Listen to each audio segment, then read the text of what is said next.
for Saanich Gulf Islands. Thank you, Mr. Speaker, and thank all members of the House for participating in this important discussion and debate on the Paris Agreement. It's clear that the Paris Agreement is truly historic. In the words of Laurent Fabius, chair of COP21, the text as adopted is fair, sustainable, dynamic, balanced, and legally binding. Also the words of François Hollande, the President of France, who said that it is rare to have in life the opportunity to change the world. This is an opportunity to change the world for the planet, for humanity, and life. This is truly a historic moment, but it's not the moment. Paris discussions, the debates, the negotiations was put in place a framework within which we have the opportunity to save ourselves. The Paris Agreement by itself does not avoid the most catastrophic impacts of a warming world. We, Canadians, played a role in having the agreement be tougher.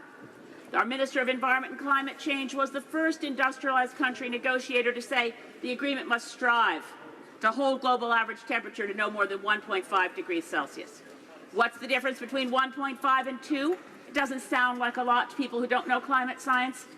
It means a lot to people living in low-lying island states. It's the difference between them surviving and disappearing below the seas. It means a lot when you understand the threat of loss of Arctic ice, the threat to Greenland ice sheet.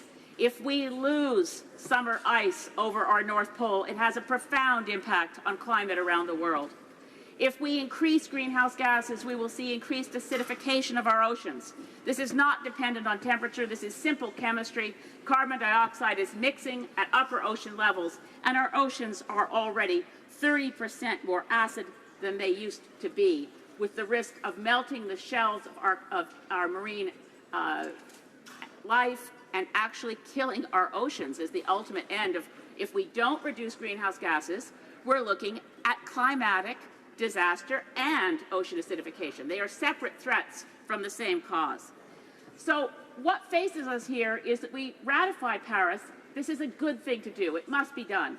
But we've committed ourselves to trying to avoid more than 1.5 degrees global average temperature increase. It's essential that we stay well below 2 degrees. But the aggregate total of all current commitments by governments around the world, when calculated, take us to somewhere between 2.7 degrees Celsius and 3.5 degrees. In other words, it's an overshoot from the get-go, from the minute that we signed this agreement. If we keep the Harper target, we will not keep our commitments under Paris. It's about the math. As Bill McGibbon says, this is literally a math test, and it's not being graded on a curve. It has only one correct answer. And that answer has to be that we reduce greenhouse gases and we accept that we are making a global transition off fossil fuels. So you can't get out of a hole while you dig at the same time.